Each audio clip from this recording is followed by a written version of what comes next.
estamos en comunicación telefónica con Fernando Tevele, que es periodista de La Retaguardia, para hablar del tema. ¿Cómo está, Fernando?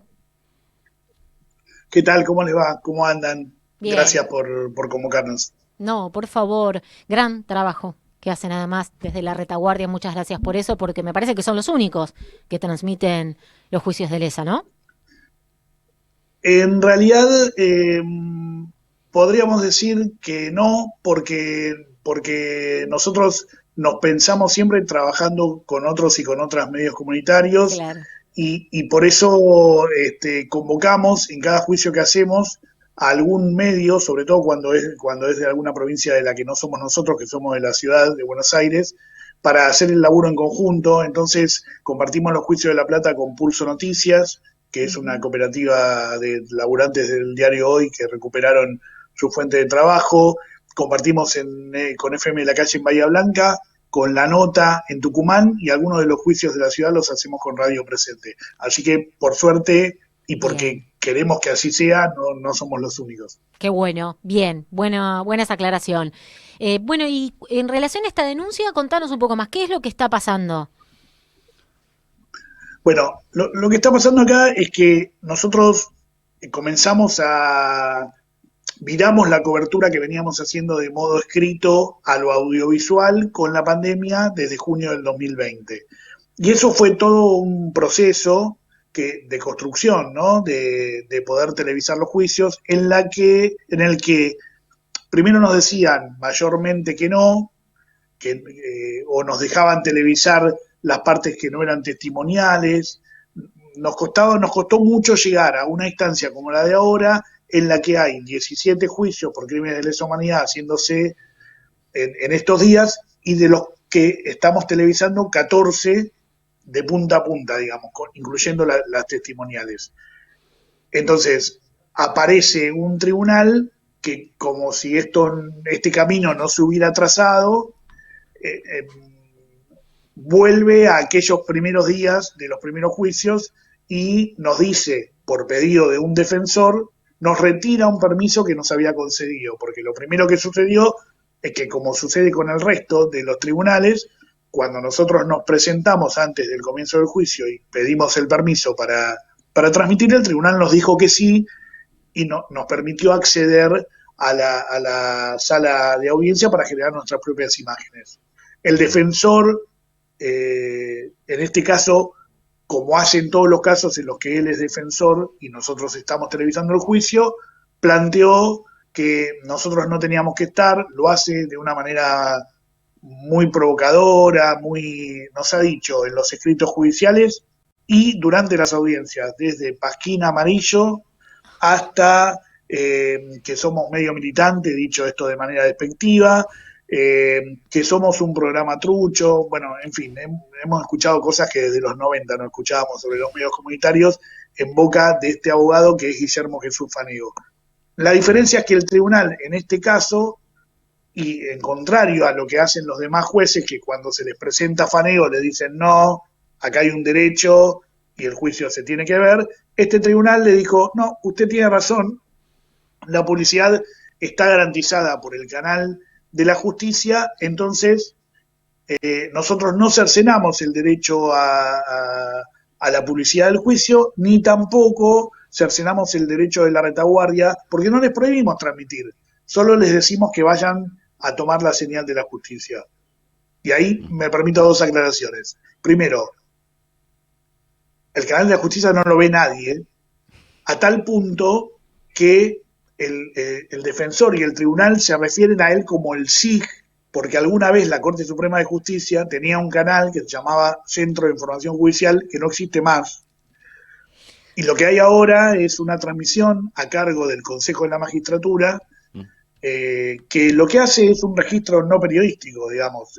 Tiene otra función. La función es casi burocrática, diría, de cumplir con la cuestión de la publicidad. Lo que nosotros hacemos es algo totalmente distinto. Hacemos un acompañamiento periodístico, hacemos entrevistas que ponen en contexto, opinamos puesto desde un lugar claro de decir que en la Argentina hubo un genocidio, y fundamentalmente elegimos las imágenes que queremos mostrar que es justamente lo que el tribunal nos impide ahora cuando nos dice, pueden transmitir, pero vayan a tomar las imágenes de acá. No, tomar las imágenes de allí para nosotros no es lo mismo que estar en la sala de audiencia generándolas. Y eso es lo que, por eso hablamos de intento de censura, ¿no? Porque nos parece que limitan nuestra acción periodística con esta decisión. Ujú. ¿Qué tal? ¿Cómo te va, Mario Sadras? Te saluda, Fernando. ¿Cómo Hola. andás, Mario? ¿Qué tal? Vos sabés que pensaba, Sí, y lo mismo que con Funes de Rioja en otro ámbito, el empresarial, cuando se avecinan o ven las posibilidades de ciertos sectores de avanzar, como que de antemano se empoderan y empiezan a maltratar a los trabajadores, a hacer declaraciones destempladas.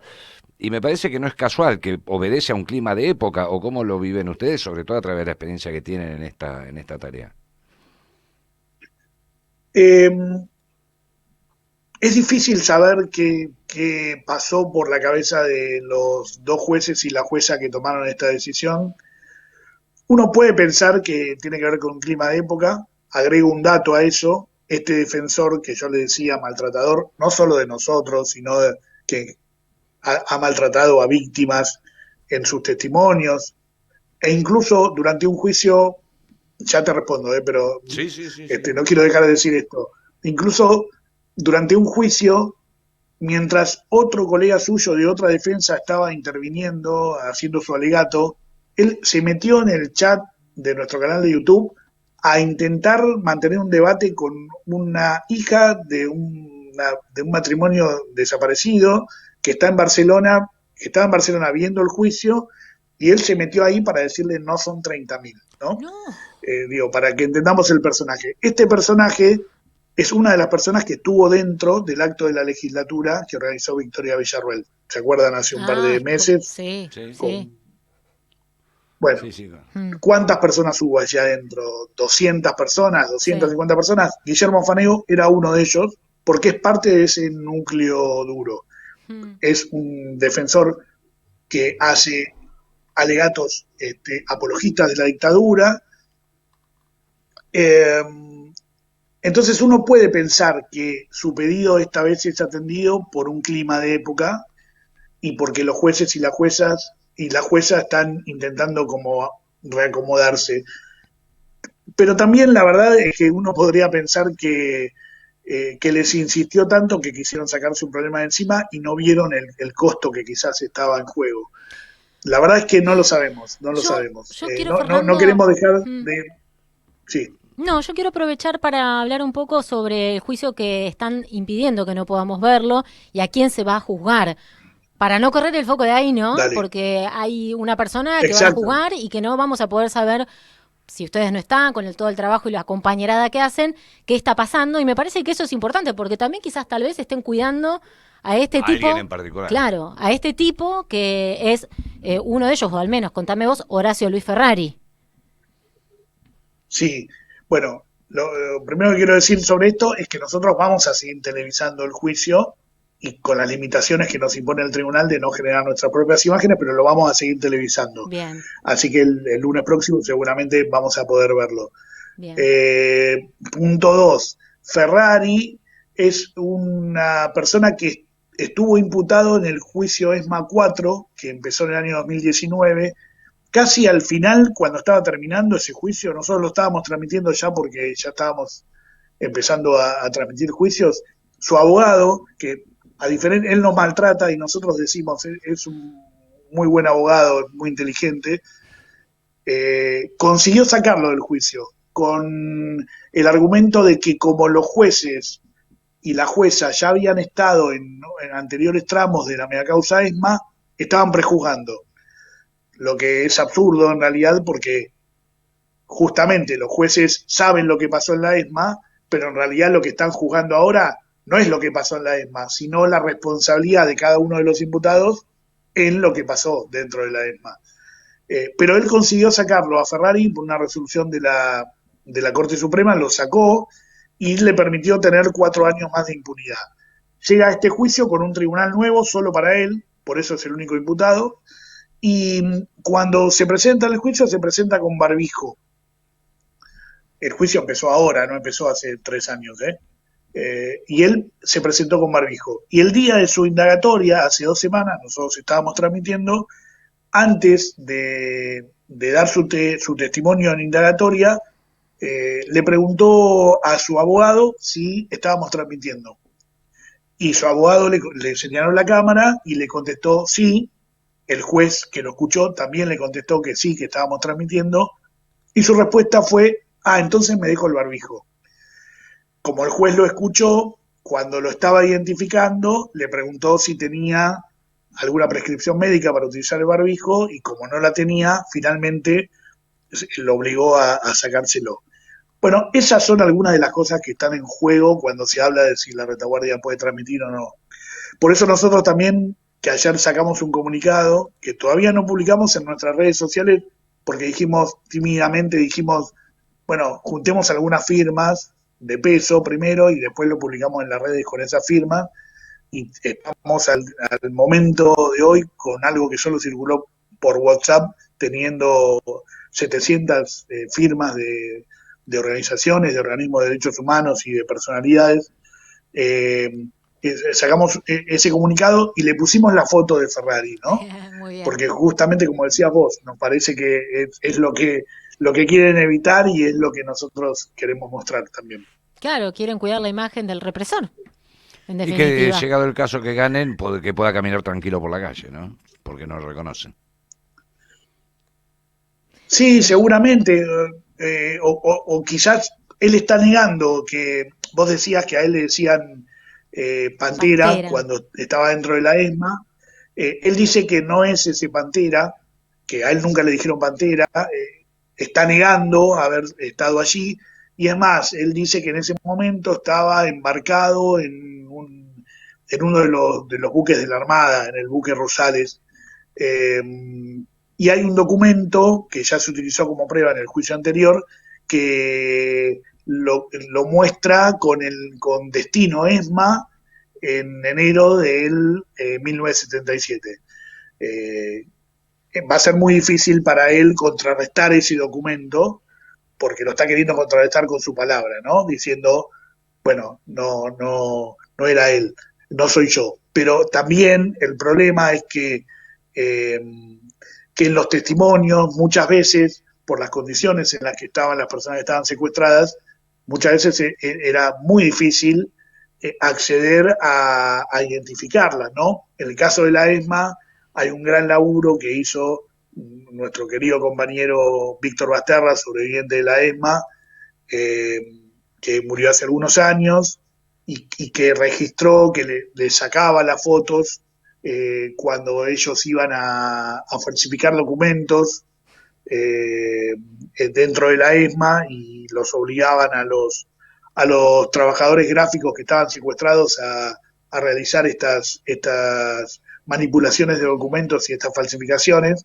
Él sacaba una foto y se guardaba una copia del negativo, y cuando empezó a salir de la ESMA empezó a sacarlas escondidas, y hoy hay una prueba fundamental en la megacausa ESMA que hizo que muchos genocidas no pudieran negar que eran ellos efectivamente y que estuvieron en la ESMA, pero no es el caso de Ferrari. Entonces es un juicio muy, muy complicado a la hora de las pruebas para las partes acusadoras, y bueno, habrá que ver qué decisión toma el tribunal. Este hombre, Horacio Luis Ferrari, ¿llega a esta instancia en libertad? Él Llega a esta instancia con una prisión preventiva de cumplimiento domiciliario. O sea, está preso, pero en su en casa. su casa. Como casi el 80% de los genocidas, condenados y no condenados, que han podido acceder al beneficio de la domiciliaria. Esto lamentablemente se hizo una norma, es una excepción encontrarse con algunos de los genocidas en los juicios eh, con sus imágenes en la cárcel común, pero todavía hay algunos que quedan. Yo ahora a las 14 tenemos el alegato de Abuelas de Plaza de Mayo en el juicio por la apropiación de Victoria Donda, y el acusado, que es su tío biológico, Adolfo Donatiel, genocida de la ESMA, que está acusado de haber entregado, de haber participado del robo de su propia sobrina, está preso y vos lo ves ahí que está en una sala de la prisión de Seiza. Pero lamentablemente esa es la excepción. Ferrari está en su casa con domiciliaria. Bien, bueno, Fernando, se nos terminó a nosotros el tiempo, nos parecía y nos parece muy importante contar esto y además valoramos un montón el trabajo que hacen desde la retaguardia con tantos otros compañeros y compañeras porque es súper, súper importante, así que muchas gracias también por eso.